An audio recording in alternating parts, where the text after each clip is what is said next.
Are you confused about how to fill out Schedule B in OREA's assignment agreement of purchase and sale? Watch the end of the video. I'm going to show you all the numbers. Now, one thing before we jump into the numbers is that you remember that the OREA forms are specifically designated for resale transactions. They're not actually meant for pre-construction or new sale. In this situation, if you are using this as an agent or an assignor or an assignee, you will want to have your lawyer review this document and make sure that there's no gaps created by the fact that you're actually using this document, and that additional clauses are added that would relate to an actual pre-construction assignment rather than resale. Now, Schedule B specifically, I can't reproduce, unfortunately, the document because it's copyrighted by OREA, and I don't have permission to do that, but I can show you what the numbers should look like from my perspective. So first and foremost, on Schedule B, line 1, what we have is the actual total purchase price. This purchase price includes your assignment as well as the amount for the actual pre-construction property that you're taking over. So let's assume that I'm buying a property, $750,000. That's my assignment purchase price, okay? Now, the original purchase price is what the assignor paid to the actual builder. So let's say they originally acquired the property a couple years ago and they paid $680,000. Now, I've got a calculation formula plugged into this, which is why it's automatically updating. So I'll walk you through all of that as well. Now, full purchase price, including the assignment, original builder purchase price, this is the part that goes into Schedule C. So when you look at OREA's agreement, it references Schedule C. Schedule C is meant to be the builder's agreement of purchase and sale, which becomes a part of your actual deal. Now, line 3 is where a lot of people get confused because they try to manipulate these numbers to include that number. And this number has nothing to do with the actual pay balance.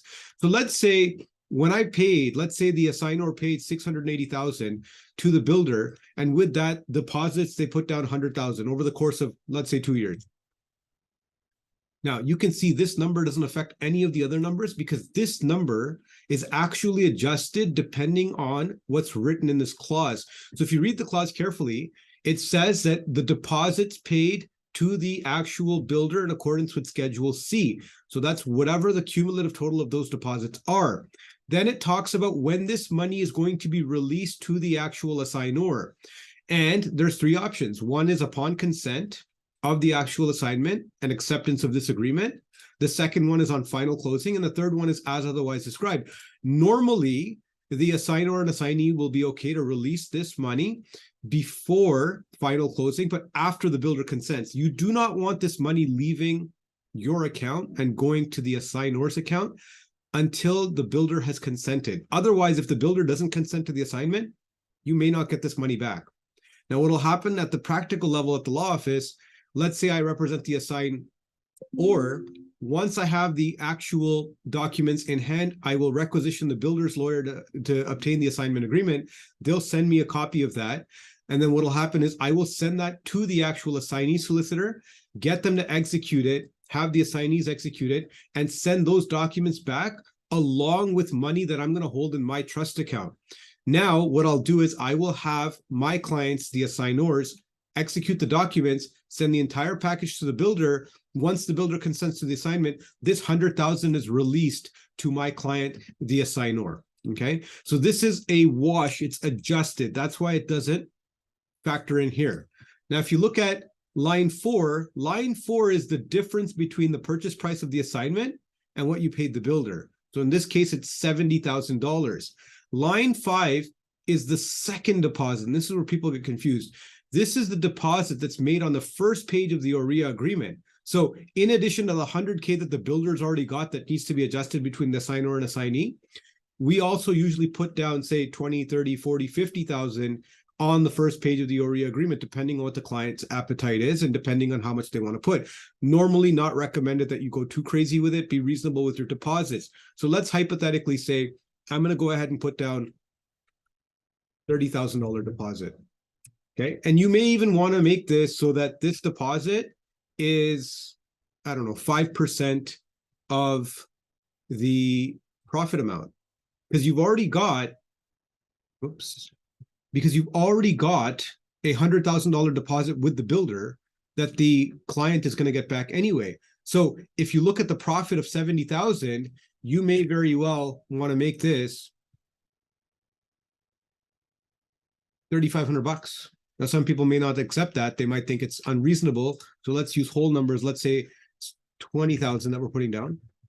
As you can see here, the balance due on final closing is 50K. Now let's talk about these numbers for a second. So $70,000 is the profit. When does this get paid? You need to understand that the profits normally get paid on final closing. I know a lot of people try to get it paid out once the builder consents, but depending on what the profit amount is, the actual assignee may not have that money lying around. They might need that money from the financing to be able to fund this transaction, which is going to cover the entire amount. Now, deposit in page 1 of the OREA agreement, this is normally held by the listing brokerage. So listing brokerage would hold this money, they'll offset commissions first, and then they'll pay out the balance. Now, when it comes to the actual balance due clause, so a lot of people overlook Schedule A in the assignment agreement. If you read Schedule A very carefully, it talks about when this money is due. This money is due on final completion of the transaction with the builder, but before the assignee actually closes the deal with the builder. So what will normally happen at the law office level is we'll send out all the requisitions, we'll do everything we need to do, and we'll have the money sent out to the assignor solicitor to hold in trust while we complete the deal with the builder, and then this money will get released.